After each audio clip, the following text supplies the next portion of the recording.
I used to believe that if I worked hard and really showed up, they would finally see me as more than just the youngest, more than just an only daughter.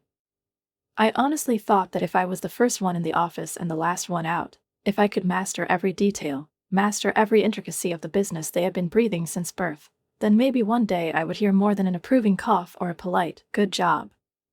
I hoped that they would see me as someone worthy of carrying on the family business. And before we continue, write in the comments from which city you are watching this video. Enjoy watching. My name is Gloria Bailey. If the name sounds familiar, chances are you've heard it in connection with Bailey & Sons, the once respected, almost legendary luxury home design firm that has been adding glamour and grandeur to mansions from Maine to the Carolinas since the late 1960s. Most people don't realize that the Sons part of the company's name isn't just a clever marketing decision or a tradition. It was a silent but very clear statement. It was a boundary. And that boundary passed me by. It meant that the empire belonged to men. As a child, I was a clingy little girl, running after my father and my older brothers around construction sites, along dusty paths and creaking stairs, through unfinished mansions where the smell of fresh paint mingled with the sharp aroma of wood and wet concrete. While they held up blueprints and discussed where to put in the light, how to maintain the roofline, and who would supply quality fittings, they would hand me a tablet and send me out for coffee, as if that, too, were a matter of primary importance. I already understood then, they didn't hear me. My ideas, and I had plenty of them, sometimes I literally stayed up all night drawing and inventing, were met with polite nods, sometimes with a condescending smile, like a teacher who hears stupidity from a student. Ambitious, they said about me, as if this word were some kind of naive nickname. As if I were a puppy who for some reason was trying to climb into the attic, fussing, barking, but not knowing why. I wanted to be heard. I wanted to be meted. But they did not believe that I could be something more than just a well-mannered, educated, charming woman, a sister, a daughter, nothing more. But I did not complain. I did not allow myself to whine. I took every internship that was offered to me, even if it meant archives in the basement and 8 hours in the dust. I accepted every night shift, falling asleep on drafting tables more than once, and took every low-paying job, believing that the path to the top starts at the bottom. I read contracts cover to cover, underlining every controversial point, while my friends were having fun in bars. I followed every market movement, knew the company's reports better than the CFO himself. By the age of 26, I already had an MBA degree, which no one in our family could boast of, including my father. By 27, I was already managing entire regional projects, coordinating teams, allocating budgets, resolving force majeure, making dozens of decisions every day. But, as I later realized, titles are meaningless if no one believes that you have earned them. When I first raised the topic of succession planning at a board meeting, suggesting to start a conversation about the future leadership of the company and drawing up a strategic plan for the transfer of authority, my father did not even let me finish. "You're not one of us, Gloria," he said, loudly, clearly, almost defiantly. The room immediately went cold. The air seemed to freeze. I blinked, stunned. "Excuse me?" He didn't even look up. He just kept flipping through his notes, as if I were invisible, a random shadow in the boardroom. This business was built by men. It's run by men. His voice was calm, but there was a period to it. End of discussion. "Yes, you're talented, but this isn't your place. You don't have the instinct." Across from me, my older brother chuckled, not looking up from his teacup. My mother, usually so gentle, looked at the floor, her fingers gripping the handle of her leather notebook. Not a single person in this room, whose full name the company bore, sided with me. Not even my uncle, who had told me privately more than once that I was the best person to lead the company into a new era. "You're too emotional," her father added, as if this were constructive advice. "You care too much about people and not enough about the end result. That's not leadership, Gloria. That's sentimentality." I forced myself to remain silent. I swallowed my pride. This was supposed to be my moment. I'd spent weeks preparing a 7-year growth plan, a marketing strategy, proposals for entering 4 new markets, everything vetted, tested, calculated. But all they saw was a little girl who'd changed into a business suit and come to play at the big boys' table. Later that evening, after the lights had mostly gone out in the office, I sat alone in the space I de facto ran but had never been officially given the title of CEO. I didn't want to leave. I couldn't. I just sat there, staring at the light from the screen, as the room filled with silence. And then my father walked in.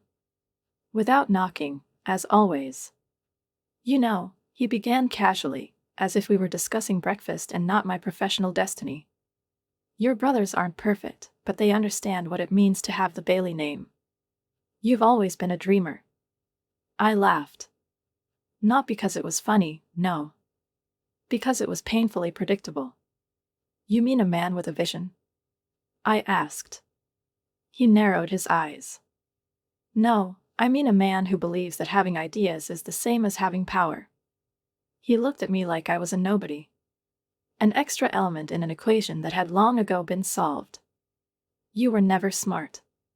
You just worked harder to compensate." And then he was gone.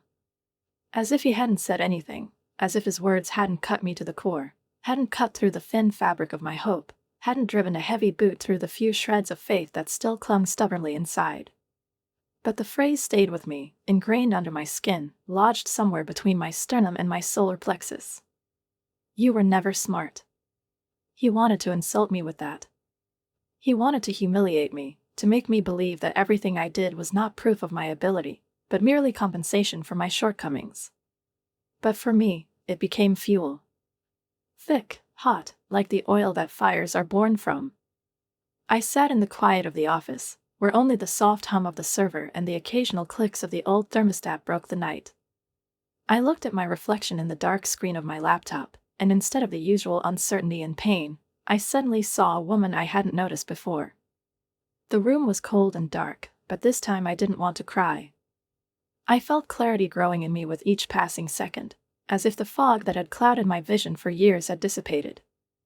My consciousness became clear, like a lighthouse beam in a night storm. If they didn't want to give me their place at their desk, let them. I wasn't going to beg. I wasn't going to fight for scraps anymore, to haggle for a sliver of respect. I would leave and build something better, not a copy, not a shadow, but something new, strong, personal, something they couldn't ignore. Someday, when all was said and done, they would look back and regret underestimating me. It was that night, though they didn't realize it, that they last spoke to me as if I didn't belong. They wrote me off, erased me as a mistake, a failed experiment. But I had already begun to write my own story. And there was no room in it for being someone's little sister or the dreamy daughter. You'd think that after everything my father said, would finally give in and quietly walk away. Maybe I should have. Maybe if I had been different, softer, simpler, more obedient, I would have. But some part of me still believed that if I could prove myself one more time, loudly and undeniably, demonstrate something so powerful that even they couldn't ignore it, then maybe I could reclaim my name. So I did what I did best. I worked hard. I spent weeks crafting a business proposition that would not just interest management, but, as lofty as that sounded, unlock the future of Bailey & Sons. I dove into research, analyzing market trends, studying the demographic growth in wealthy counties, tracking digital changes down to patent applications for new technology solutions. I found an untapped opportunity, almost by accident: eco-friendly luxury homes with built-in smart technology. It wasn't just an idea, it was the future standard, and no one on the East Coast was doing it right. We could be first. We could be leaders, set a trend, not catch up, but lead. I created everything from scratch: the brand name, the logo, the profitability projections, the potential partnerships, the interior and exterior mock-ups. I asked my MBA friends for their reviews, went over every number, checked every fact. I booked a presentation room at headquarters, design and send out formal invitations to every board member. I still remember my fingers shaking the last time I ran the slides. I remember the silence before the event, heavy as before a thunderstorm. No one looked me in the eye. And then a smile appeared on my father's face. Not proud, not approving, not surprised, just that standard closed-mouthed smirk he gave to people who didn't know their place. It was like a brand. When I finished, the room was especially quiet. I turned to my brothers. They leaned back in their leather chairs, as if they already knew the ending of this play, as if they were waiting for dessert. My uncle yawned pointedly, as if he were not a participant in this at all, just a random passerby. Then my father spoke. "Are you finished?" he asked, looking not at me, but through me. I nodded. He sighed, as if tired of this scene, and turned to Justin. "Are you going to explain to your sister why this idea will bankrupt us in a year?"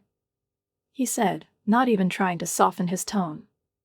Justin laughed, with the habitual, lazy confidence with which he once answered for me in meetings, even though he had never read a damn thing of the reports I wrote. "Gloria, no offense, but this is not grad school," he drawled, his voice cold. "You can't just fill a slideshow with buzzwords and call it a plan. Smart homes, green buildings. Who do you think we're selling to, Elon Musk?" There was a chuckle in the room, a dry, patronizing one, the kind that made my fists clench. But I wasn't kidding. "The numbers don't lie," I said, and my heart started pounding. I could feel my lips going numb with excitement. "My instinct tells me this is just a vanity project," my father interrupted. "If you want to play CEO, fine. But not here. This is a business, Gloria, not your sandbox." He stood up. "You want to build something? Go ahead. Start your own company. See how far that takes you." He was on his way out when he said the last thing. "But don't come here pretending you're one of us. Because you're not. You never were." And then, right in the chest, like a shot, "None of us." That phrase, it hurt the most. I looked around, still hoping, desperately, stupidly, almost childishly, that one of them would speak up, interrupt this painful spectacle, say something that would give me a clue, confirmation that I mattered at least a little, that my place at this table did exist, at least in theory. But all I saw were smirks and sidelong glances sliding down me like sticky dew on glass, indifferent, smug, as if I were not a person but a temporary misunderstanding. My mother wasn't even there. She rarely came to meetings anymore. They said that she had trouble sitting for long periods, that she was tired of the corporate bustle, but I knew that it had become difficult for her to watch her daughter face a closed door again and again. I quietly gathered my things. My hands moved mechanically, almost detachedly, as if my body knew that if I gave myself time to process it, everything inside me would collapse. As I approached the door, my little brother, Raymond, leaned over the table, wearing the same crooked grin he'd worn since we were kids, when he'd hidden my journal or spilled juice on my blueprints. "Hey," he said, loud enough for everyone to hear, "if this doesn't work out, I heard there's an interior design firm hiring. You could help them pick out some curtains." Laughter, timid at first, then louder and bolder, like an ominous chorus, followed me as I walked out, but I didn't look back.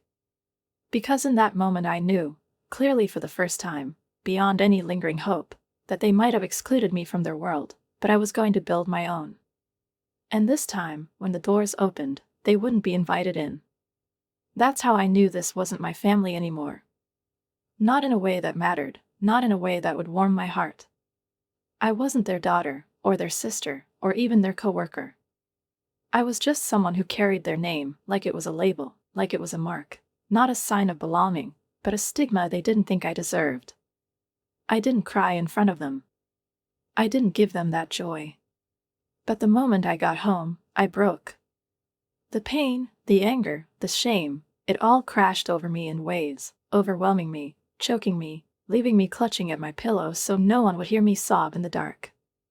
Years. I thought back to those years of being ignored, of having my ideas written down under someone else's name, of being told to be grateful for what you have, as if I hadn't earned every little thing 100 times harder than any of them. Years of being made to feel insignificant, as if my presence in their world was a favor I had to repay forever. I wanted to scream. I wanted to burn every bridge behind me, to write to each of them what I really thought. But I didn't. Instead, I packed a bag. And the next morning, as the city was just beginning to wake up, I left quietly. I didn't say a word, I didn't wake anyone. I just left. I walked away from their expectations, from a legacy that had never been mine in any way, except in name. I walked out of a boardroom where my presence had always been temporary, conditional, like I'd been given a pass that had expired. I stepped into the unknown, with no map, no guarantees, just what I had inside. I moved to a new city where no one knew me. Where I wasn't Gloria Bailey, an outsider in a powerful family. I was just Gloria, a woman with a plan, a vision, and perhaps most importantly, nothing to lose. I rented a small apartment above an old bakery on the corner that smelled every morning of cinnamon and vanilla and warm bread, smells that reminded me of childhood as it should have been. And there, at a tiny wooden table, weathered by time, with my old laptop, the keys sticking, I opened a blank document. No logo, no pressure. Just me. The beginning of something they never expected. There's a strange power in being underestimated. When no one is watching, you can build without limits. No expectations, no noise, no whispers behind your back, just freedom. In that cramped apartment with peeling paint, where the water heater sounded like a dragon crawling out of it, I began to build something that would one day change everything. I didn't have their money, their connections, their offices with floor-to-ceiling windows. But I had something better. Clarity. No more proof. No more waiting for approval, no more fear of ridicule, no more begging for my right to participate. I was done with all that. I named the company Lamora Designs. The inspiration was a dim star that's hard to see with the naked eye, but is there nonetheless. It's bright, it's resilient. That's how I saw myself. Quiet, often unnoticed, but capable of something big. The first days were hell. I quickly spent all my savings, ate instant noodles, and slept for 3 hours at night, if I managed to sleep at all. I offered my services to anyone who would listen, small developers, landlords, contractors who wanted to stand out. Most said no, but a few said yes. And with those few, I worked as if each project was $1 million deal. I poured everything I had into them, my heart, my soul, my knowledge. I offered thoughtful, sustainable projects for clients who didn't want luxury for luxury's sake, but wanted a space to live in with dignity and purpose. It was a small niche, but the demand was real. I did it all, designed, sourced materials, supervised contractors, answered phones, and washed the floors myself. I tried on every role because failure was impossible. I didn't just want to succeed, I wanted to do better than them, and I wanted to do it my way. Within a year, I had a team of 5, not an office army, not a corporation, but people I believed in, and who believed in me, and we had a small but cozy studio with charts, blueprints, fabric samples, and idea boards hanging from the ceiling, as if we were living inside the dream we were building. We had a growing client list, and while we weren't exactly the center of attention, the right people were starting to notice us, passing our name along, asking in letters, mentioning us at trade shows as a fresh, unexpected twist on the future of design. Slowly, quietly, and without fanfare, we were gaining momentum. My family had no idea I was still in the game. They didn't understand that I wasn't just starting a new design firm, not just, whatever the hell, as Raymond would probably say over dinner. This was direct competition. I watched Bailey & Sons the way a chess player watches a chessboard, not missing a single detail, a single move. And it wasn't hard to watch. They were still making headlines, still bragging about their projects, still acting like they owned the market, like their name was timeless. But they hadn't changed. It was almost sad to watch. They were stuck in old habits, old styles, old approaches, ignoring how quickly and irrevocably the world was changing around them. They were still floating along, relying on their fame, their status, the silent fear that their name had inspired in their competitors 10 years ago, while the real thing, alive, dynamic, hungry, was already moving past without looking back. So I got smart. I hired the former head of marketing of one of their main competitors, an older woman who had once been simply dumped under the pretext of optimization. Together, we created a brand that spoke directly to the audience that my father had called, not our customers, all his life. Young professionals, women heads of families, tech-savvy couples and mothers who wanted not just a beautiful home, but a smart, eco-friendly, efficient one. These are the ones we said, "We see you." We made our style clean, simple, without unnecessary pathos and heavy gloss, everything they were not. And gradually, almost on tiptoe, but with inner confidence, we became the name that people began to whisper about. I didn't stop when we started. For me, it was just the beginning. Slowly, without unnecessary attention, we began bidding on mid-level commercial projects, the same ones that my father's company used to win almost automatically, without even looking. But times had changed. Now they were losing. They were being turned down in favor of some unknown studio with bold ideas, a quick delivery, and a drive for results that they had long ago lost. They didn't even know who we were. And I liked it that way. I was working behind the scenes, keeping a low profile, and at the same time building something much bigger than just a business. I reached out to those everyone had forgotten, the unsung talent, the project managers, the designers, the assistants who had remained in the shadows for years, who were tossed around like bargaining chips. People like me were tired of being invisible. People who didn't just want a seat at the table, they wanted their own table. And one by one, they joined me. Our little firm was starting to shine brighter, but it was still under the radar. And I liked it that way. About 20 months after I left, I found myself in a meeting with one of the most senior clients on the East Coast. They were choosing between Bailey and Sons and us. I remember holding their proposal in my hand, heavy, printed on glossy paper, full of old clichés and predictable solutions. Solid, but dead. Then they opened ours. The client, a man in his 60s, flipped through a few pages, raised his eyebrows, and said, "Who are you?" He didn't look at me dismissively. He was intrigued. "This is spicy. This is exciting." I didn't know I needed this. I just smiled. "Someone with something to prove," I said. We won the contract. And by the end of that quarter, we had beaten Bailey and Sons on 4 key tenders. One by one, we pulled them out of their comfort zone, forcing them to worry, to rush, to make mistakes. Their name no longer had the power it once had. Their reputation, like an old facade, was beginning to crack. And that was just the beginning. But I said nothing. I let them laugh. I let them think I was gone. Because by the time they realized who they were really dealing with, it would be too late. They say pride comes before a fall. But in my father's case, pride built the fall brick by brick of arrogance, stone words, concrete looks, concrete convictions.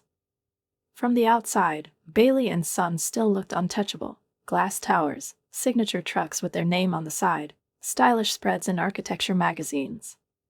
But I saw more. I saw the cracks. I saw the foundation rot. It all started with the cancellation of a New Hampshire resort project, a deal that Bailey and Sons had long since considered done, lamented in its schedule and profit projections. They acted as if the job was theirs, by right, by name, by habit. But the client, a wealthy and allegedly capricious developer, suddenly pulled the plug on creative differences, though I knew the truth down to the last comma. We had a better vision, bold, thoughtful, built with pure calculation and heart. Our execution was simpler, our numbers more compelling, our project's atmosphere more alive. They chose us. After that, things went downhill. First, the layoffs began. First, a few junior designers, the ones whose names weren't even printed on the documents, then their devoted, middle-aged secretary, who had been there longer than my younger brother, and lived longer than all his ideas. Then there was a project manager I once worked with, a man with a deep voice, a clear mind, and a level of loyalty that he wouldn't leave until the company collapsed. So he called me, his voice quiet but tired, and asked if I had a place for him. I didn't brag, I didn't ask questions. I just said, "I just sent you a contract. Welcome to Aru." 7 months later, there was a train accident. Not literally, but metaphorically, but the effect was just as devastating. Bailey's lost a major government contract to modernize public buildings, a project focused on energy efficiency, sustainability, new technologies. They thought it was theirs. Absolutely. They didn't even fight. They just submitted a bid and waited, like you wait for a bus that always arrives on time. But the bus passed them by.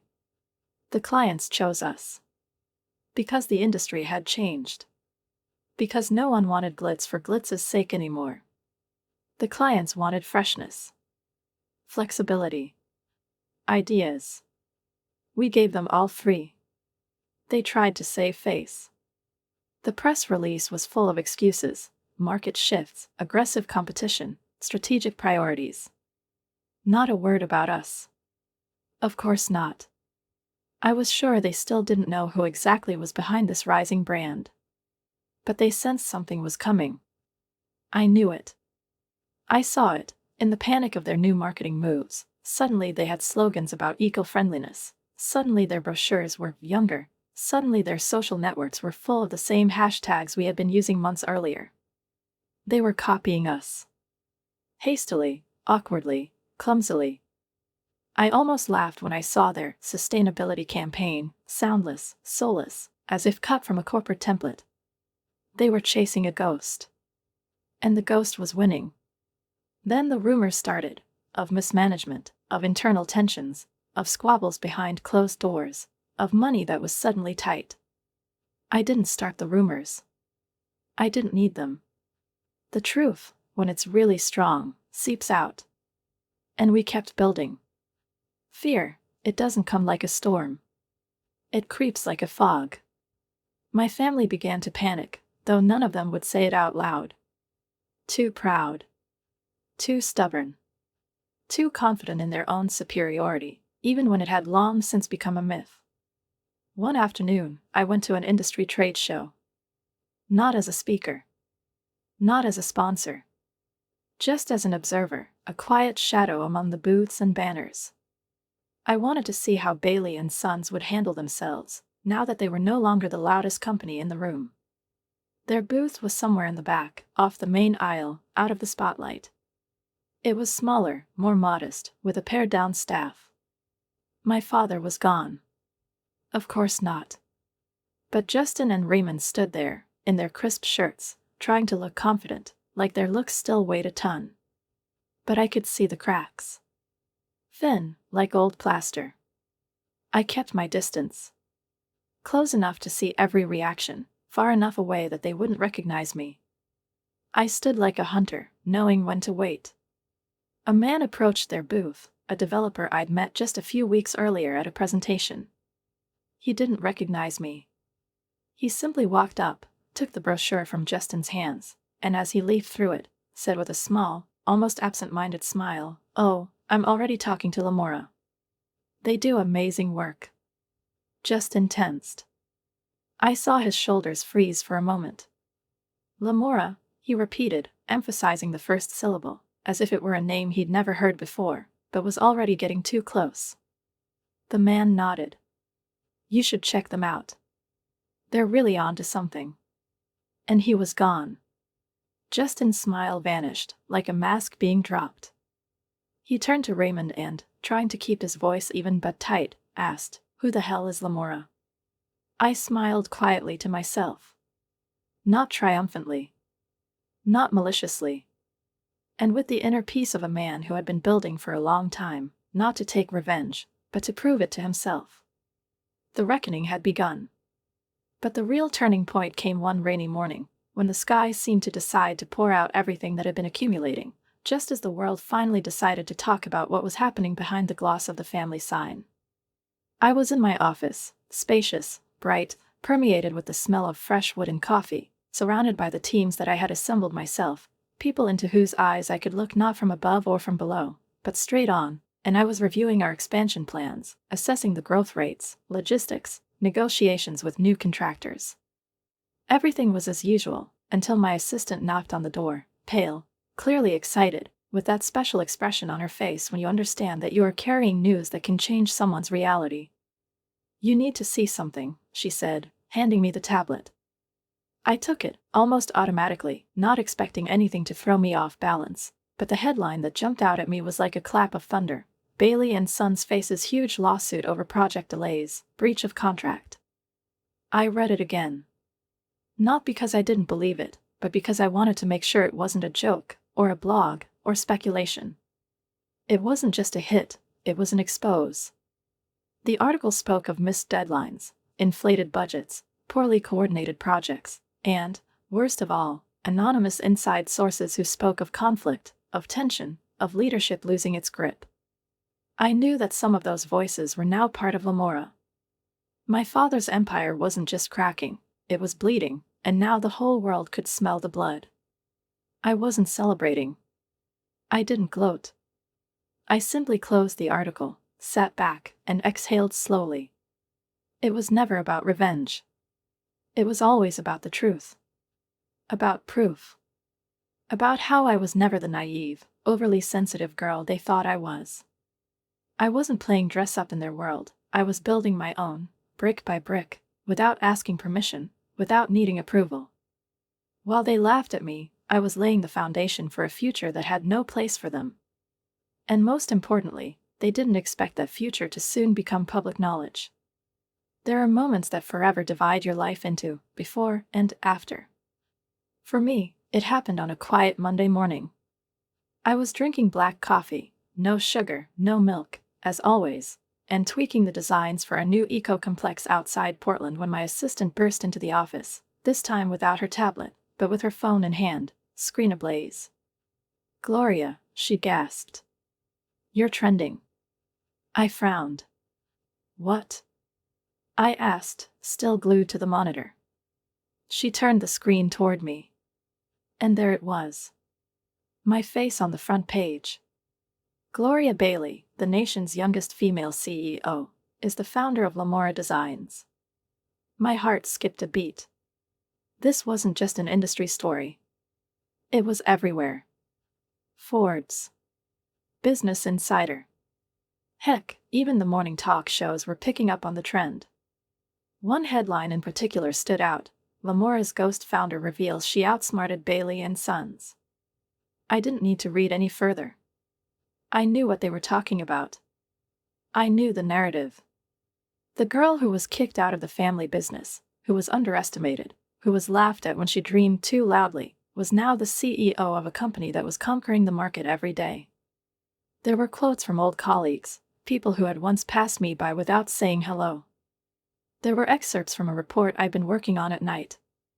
There were photographs of me standing in front of the new Lamora Designs headquarters, sleek and minimalist and stark white with greenery around the glass perimeter, everything Bailey and Sons could never be. And then, the finishing touch. A stark, unvarnished comparison, their latest failures and our latest triumphs. It wasn't subtle. It was stark. The world had drawn a line for us. And now we stood on opposite sides. My phone began vibrating and wouldn't stop. Emails poured in, congratulations from investors, journalists, former clients, even people I hadn't heard from in a decade.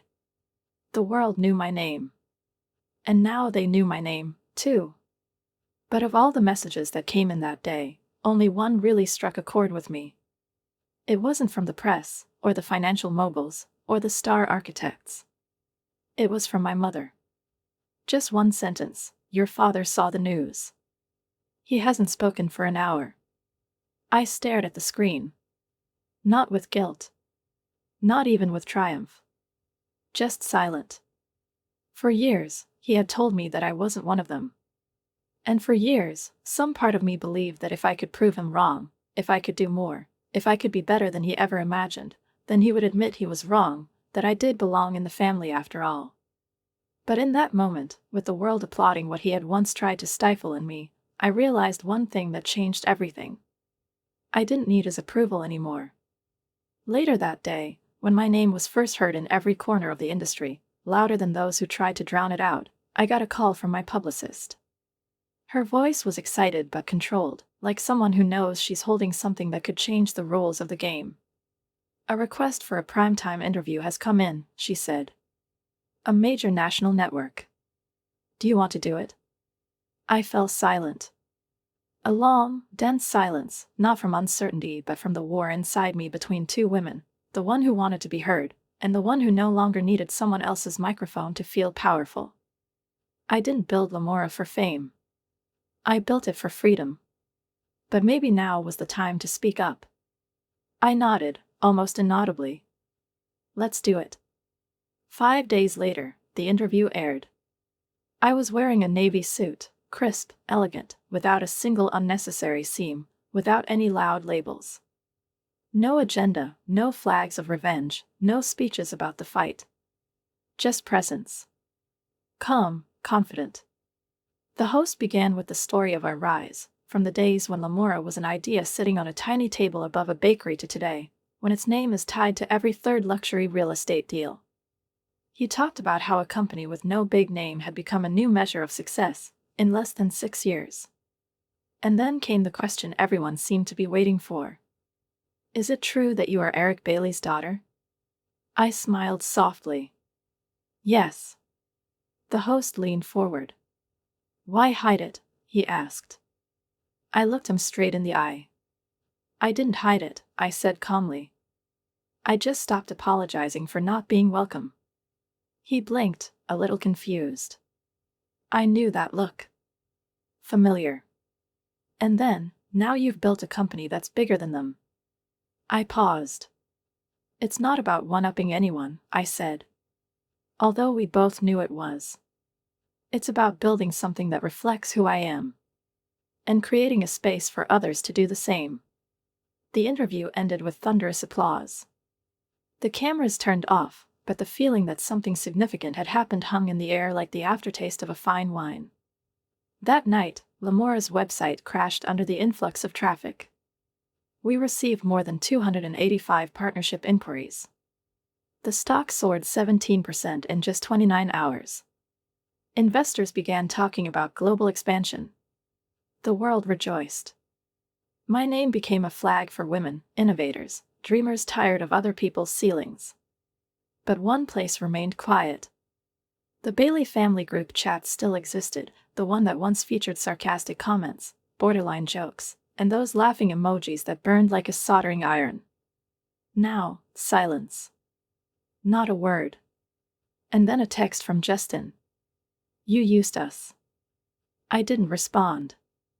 Not then. What could I say? That they were using my silence to convince themselves I didn't exist? That they'd spent years feeding each other doubts about my ability so they wouldn't feel threatened? But now that the truth was out in the open, it no longer needed defending. That statement didn't change everything because it opened my eyes. It changed everything because it finally made them see what they'd been refusing to see. I, Gloria Bailey, the girl they'd called too emotional, too fragile, too dreamy, was now the youngest female CEO in the country. And a new chapter was just around the corner. It all started with a letter, a thick, crisp ivory envelope with the family crest embossed in gold on the back. Inside, a simple invitation, Bailey Family Reunion, Saturday, 5 p.m., hosted at the estate. No note, no apology. Just tradition. Just a silent reminder that it goes on. I looked at him for a long moment. 6 years ago, I had been mocked in these boardrooms. They had told me I didn't belong. They had called me pathetic. And now they were calling me back, to the house where I had always felt like a guest. Never apart. I hadn't been back since I left. But this year, I said yes. Not for them. For me. That Saturday, I pulled up to the estate gates in a black Rolls-Royce Phantom, a ghost model fit for the girl they were trying to forget, erase, make a shadow in someone else's biography. But when the guard saw my face, not my name, not my number, he recognized me. And there was a flicker of more than official respect in his gaze. He didn't hesitate. He simply raised the gate. The driveway to the house was lined with flashy BMWs, Otis, Uncle Arthur's classic Bentley. But mine stood out. Not in its loudness. In its silent power. A Rolls-Royce, shining like a premonition of change. I walked out slowly, as if time were now my ally. I wore an ivory suit, perfectly tailored, understatedly luxurious. No logos. No slogans. Just style that didn't need a voice to be heard. Just a woman who had returned not for approval but to take her place. As I walked toward the front door, the heels of my shoes were slightly muffled by the carpet on the veranda, but they still echoed softly, and the sound seemed to dissipate the familiar hum of voices around me. The noise died down gradually, as if someone were slowly turning down the volume knob until only silence remained. Heads turned, conversations died down, and I felt their gazes, surprised, wary, some with a hint of alarm, some with a hint of guilt. Finally, after all these years, they actually saw me. Not an image, not a rumor, not a myth, but me. But no one knew what to say. And, to be honest, I didn't need anything. I walked into the house, crossing the threshold as if it were the most natural thing, and it was, in fact. I walked through the foyer not as a guest, but as someone who had always had a right to be there. Because that was the case, whether they acknowledged it or not. And my mother was the first to approach me. Her gaze changed when she saw me. It became softer, almost transparent, as if her eyes reflected everything she had wanted to say but hadn't said over all these years. "You look incredible," she whispered, a tiny tremor in her voice. I nodded, leaning a little closer. "Thank you," I said quietly. She smiled slightly, with a kind of bitter, tired knowledge. "Let's not pretend." I nodded again. "Fair enough." The party went on as usual. Familiar faces flitted around, cousins, uncles, old family friends, those who perhaps didn't even know that I was no longer just Bailey's girl. Some smiled, some turned away, but I moved through them like water through cracks, free, easy, without the need for anyone's judgment. My brother stood by the fireplace. When they saw me, their bodies tensed. Justin clenched his teeth, his jaw practically set in stone. Raymond glanced at my hands, at the wrist with the dainty watch, at the keys in my palm, and looked down. I didn't stop in front of them. I walked past them, like past walls, behind which there is no longer any point in digging a passage. I headed straight for the yard.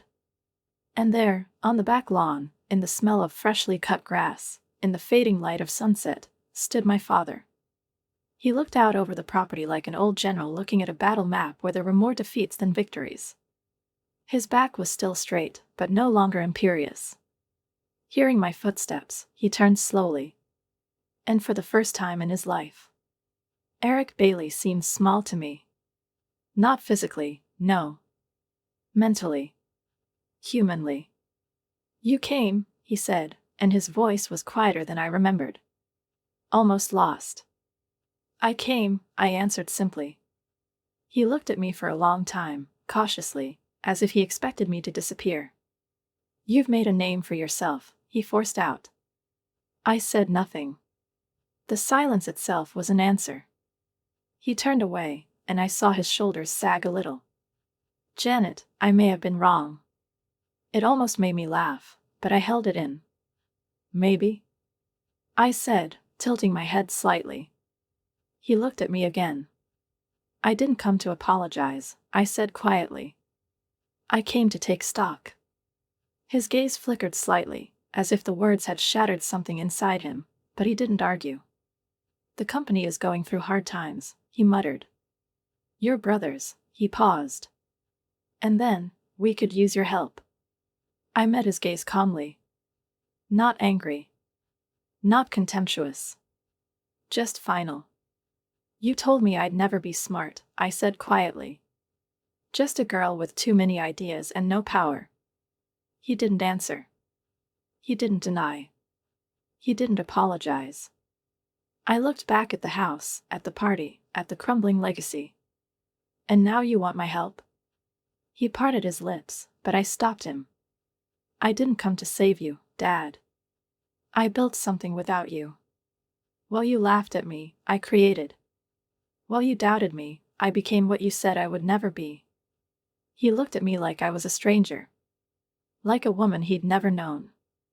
And maybe would never have acknowledged if he could. "Okay," I said, turning. But as I took a step, I stopped and looked over my shoulder. "You were right about one thing," I told him. "I really am not like you." And thank God I'm not. As I walked back through the house, people parted like waves before a ship. There were whispers, tense smiles, some nodding, some pretending not to notice. But none of it mattered. I wasn't here to be admired. I had nothing left to prove. I had already won. Outside, the black Rolls-Royce gleamed in the soft light of the evening sun. I climbed behind the wheel, not because I needed to leave, but because I was in control of every direction in my life. I started the engine, felt the gentle vibration beneath my fingers, and looked back, but not at the house, not at those who remained. I looked at the little girl I once was. The one begging to be seen, to be acknowledged, to be allowed. And I smiled, because she no longer asked. She led. And from that moment on, the world would never forget her name. Gloria Bailey. Not an outsider. Not ignored. Not silenced. She became the woman who changed the course of history, so that no one like her would ever be erased again.